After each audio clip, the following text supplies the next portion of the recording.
اور کچھ کام ایسے ہیں کہ جو پہلے سے کرنے کے ہیں، وہ میں بتلا دیتا ہوں، ان کو پہلے سے کر لیں تاکہ رمضان شریف میں ہم جو رمضان شریف کی فضیلتیں حاصل کرنا چاہتے ہیں وہ ہمیں آسانی سے حاصل ہو سکیں۔ ایک یہ ہے کہ جتنی بھی نماز قضا ہیں، اگر کسی کی نماز قضا ہیں تو رمضان سے پہلے ادا کر کے فارغ ہو جائیں۔ بعض مسلمان خواتین کی بعض دفعہ نماز قضا ہو جاتی ہیں، جیسے سفر میں یا آج کل بیماریوں میں بھی لوگوں کی نماز قضا ہو جاتی ہیں، تو لوگ ان کے ادا کرنے میں سستی کرتے ہیں۔ اب سستی کا وقت نہیں ہے، جس کی نماز قضا ہو گئی ہوں، چاہے سفر کی وجہ سے یا مرض کی وجہ سے یا کسی اور وجہ سے، بعض غفلت اور لاپرواہی میں بھی نماز قضا ہو جاتی ہیں، تو وہ نمازیں ادا کر لینی چاہیے، اور آج ہی سے تمام نمازیں باجماعت ادا کرنا شروع کر دیں، کیونکہ رمضان شریف میں خاص عمل یہ بھی ہوگا کہ ہماری کوئی نماز بغیر جماعت کے نہ ہو، اس کی کوشش کرنی ہے۔ تمام نمازیں بہتر یہ ہے کہ مسجد میں جا کر تکبیر اولیٰ کے ساتھ پہلی صف میں دائیں طرف یا بائیں طرف ادا کرنے کی کوشش کریں، تو پہلے سے عادت ڈالیں گے جبھی تو یہ کام آسان ہوگا۔ لہذا تمام نمازیں جتنی رہ گئی ہیں ان کو ادا کر لیں، یہ ادا کرنا شروع کر دیں، پوری ہوں یا نہ ہو، اگر پوری نہ ہو تو رمضان میں پڑھتے رہیں، نفلیں کم پڑھیں، یہ زیادہ ادا کریں، اور آج ہی سے تمام نمازیں باجماعت ادا کرنے کی کوشش شروع کر دیں۔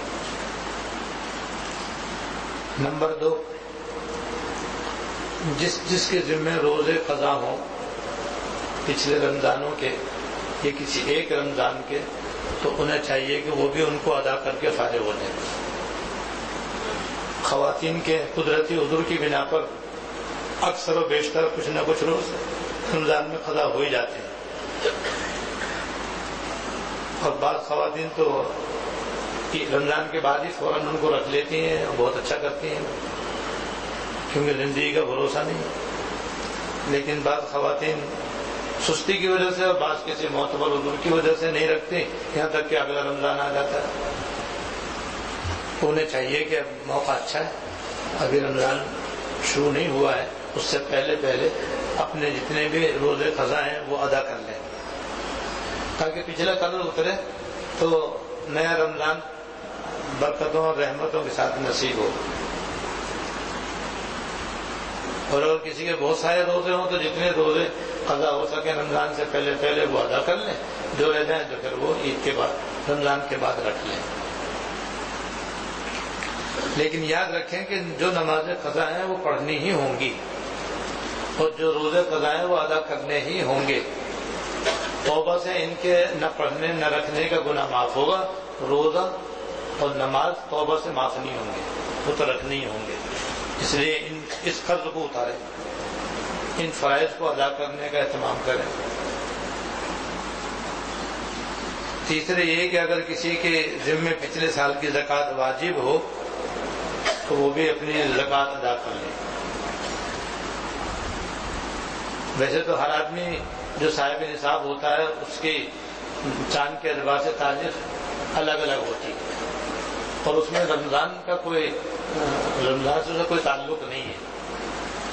جب بھی کوئی آدمی مسلمان عاقل بالغ مرد یا عورت جب اس کی ملکیت میں بقدر نصاب مال زکوٰۃ آ جائے تو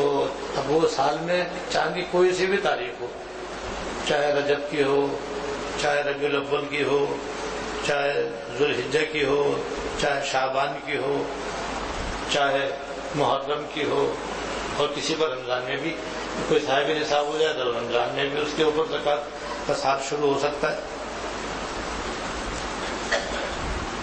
اور جس کی جو تاریخ مقرر ہو اسی تاریخ میں اس کو اپنی زکوٰۃ کے حساب کرنا ضروری ہے۔ اس کے بعد ادائیگی کے لیے پورا ایک سال ہے، جب چاہے جس وقت چاہے اس کو ادا کر دے، جتنی جلدی ادا کر دے بہتر ہے۔ لیکن عام طور پر دیکھا یہ کہ مسلمان عام طور پر رمضان شریف کے مہینے میں زکوٰۃ ادا کرتے ہیں، اور بعضوں کی زکوٰۃ رہ جاتی ہے، پھر وہ بعض میں سستی ہو جاتی ہے، بعض مرتبہ دھیان نہیں رہتا اور بعض لوگوں کی زکوٰۃ رہ جاتی ہے۔ تو غرض کے جس کی زکوٰۃ باقی ہو اس کو چاہیے کہ رمضان آنے سے پہلے پہلے اپنی زکوٰۃ ادا کر دے،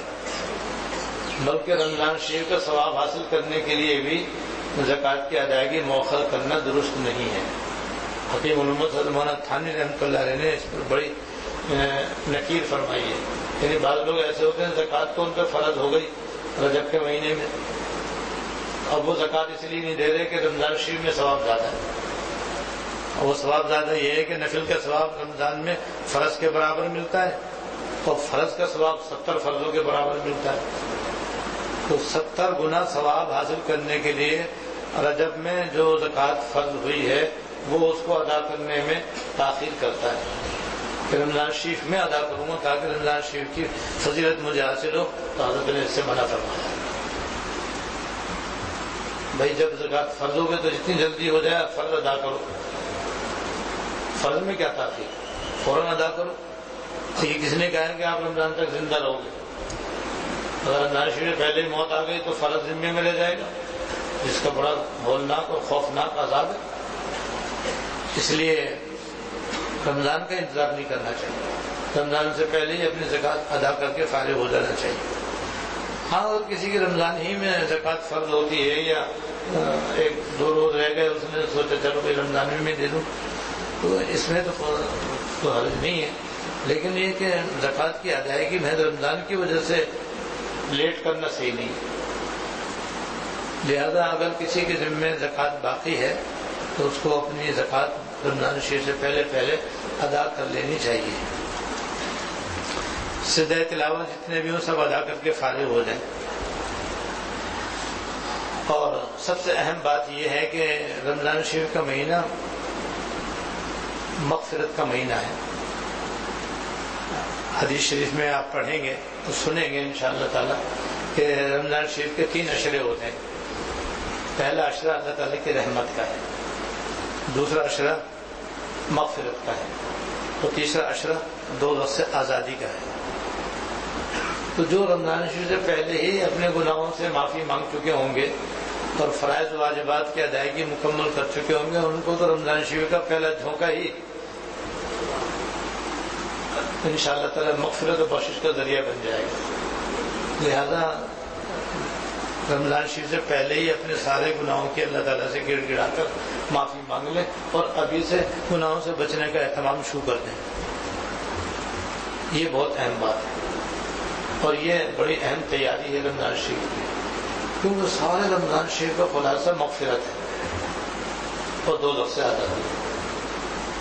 سارے رمضان کا خلاصہ یہ 2 چیزیں ہیں کہ اللہ تعالیٰ ہمیں دوزخ سے آزاد فرما دے اور ہماری مغفرت فرما دے، اور مغفرت ہوتی ہے گناہوں سے، دوزخ میں جاتا آدمی گناہوں سے۔ تو جس وجہ سے دوزخ سے آدمی آزاد کیا جاتا ہے اور جس کی وجہ سے آدمی توبہ کرتا ہے وہ ہمارے گناہ ہیں۔ گناہ تو بس ابھی آج سے توبہ کر دیں، کیونکہ توبہ کا دروازہ تو سارے سال کھلا ہوا ہے، رمضان میں بھی ہے، رمضان سے پہلے بھی ہے، رمضان کے بعد بھی۔ لہذا ہم سب اپنے اپنے گناہوں کو جانتے ہیں، اور نہیں تو غور کر لیں، ہر آدمی کو اپنے گناہوں کا پتہ ہوتا ہے۔ لہذا اپنے اپنے گناہوں کا جائزہ لیں، اور گناہ 2 قسم کے عام طور پر ہوتے ہیں۔ ایک تو ہیں جن کا تعلق اللہ تعالیٰ کی ذات سے، جسے نماز نہیں پڑھی، روزے نہیں رکھے، زکوٰۃ نہیں دی، منت مانی تھی، منت پوری ہو گئی لیکن جس چیز کی منت مانی تھی اس کو ادا نہیں کیا، یہ اللہ تعالیٰ کی حق تلفی ہے اور نافرمانی ہے۔ اور جتنے گناہ ایسے ہیں جو اللہ تعالیٰ نے اپنی ذات کے اعتبار سے انہیں گناہ قرار دیا ہے، تو ایسے گناہوں سے بھی توبہ ضروری ہے۔ اور بعض گناہ ایسے ہیں جن کا تعلق بندوں سے، یعنی بندوں کا واسطہ ہے بیچ میں،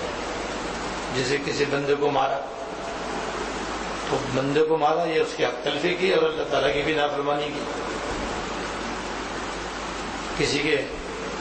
پیسے کھا لیے، کسی سے موبائل چھین لیا، کسی کو کسی اور طریقے سے ستایا، پریشان کیا، گالی بک دی، لعنت کر دی، برا بھلا کہہ دیا، مارا پیٹا، گالیاں دے دی، یہ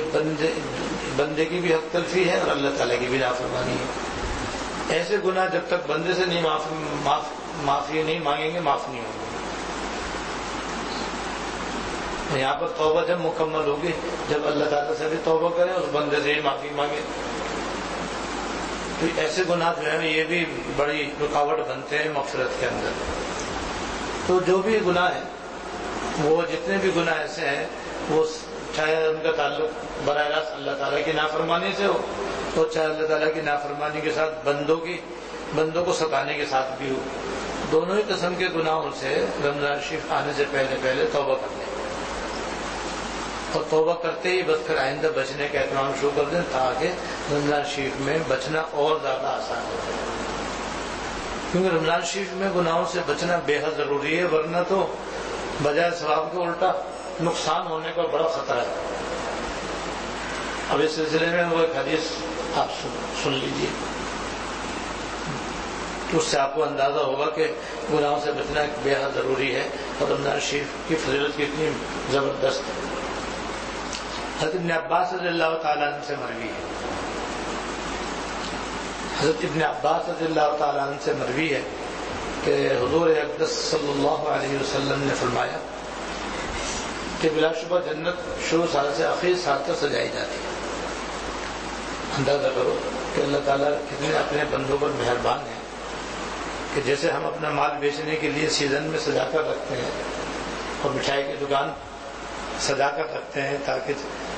عید کے دن مٹھائی خوب بکے، اور سب مال بیچنے والے اپنا مال سجا کر رکھتے ہیں، تو اللہ تعالیٰ بھی جنت کو شروع سال سے آخری سال تک سجاتے ہیں، یعنی فرشتوں کے ذریعے اس کو سجاتے ہیں، کیونکہ جنت میں رمضان میں اللہ تعالیٰ جنت اپنے بندوں کو دیتے ہیں۔ تو گویا شوال سے لے کر رمضان کے شروع ہونے تک سارے سال فرشتے جنت کو آراستہ کرتے ہیں اور سجاتے ہیں۔ جب رمضان شریف کا مہینہ شروع ہوتا ہے تو جنت اللہ تعالیٰ سے درخواست کرتی ہے کہ یا اللہ اپنے بندوں میں کچھ بندے میرے اندر رہنے کے لیے مقرر کر دیجیے، تاکہ وہ عبادت کر کے اور آپ کی اطاعت کر کے میرے اندر رہنے قابل ہو جائے۔ یہ جنت درخواست کرتی ہے۔ جب رمضان شروع ہوتا ہے تو جنت اللہ تعالیٰ سے عرض کرتی ہے کہ یا اللہ اپنے کچھ بندوں میں سے کچھ بندے ایسے میرے اندر رہنے کے لیے مقرر کر دیجیے جو عبادت کر کے، آپ کی اطاعت کر کے، فرما برداری کر کے، گناہوں سے توبہ کر کے میرے اندر رہنے قابل ہو جائے۔ سبحان اللہ۔ اسی طرح جنت میں جو اللہ تعالیٰ نے حوریں پیدا فرمائی ہیں، جو اللہ تعالیٰ کی ایک خاص مخلوق ہے، اور وہ اللہ تعالیٰ جنتیوں کے نکاح میں دیں گے، جن کے نکاح کا ذکر بھی ابھی آگے آنے والا ہے، تو جنت کی وہ حوریں بھی اللہ تعالیٰ سے عرض کرتی ہیں کہ اے خدا ذوالجلال، اس بابرکت مہینے میں اپنے بندوں میں سے کچھ بندے ہمارے شوہر مقرر کر دیجیے۔ جنت بھی درخواست کرتی ہے، تو جنت کی حوریں بھی اللہ تعالیٰ سے درخواست کرتی ہے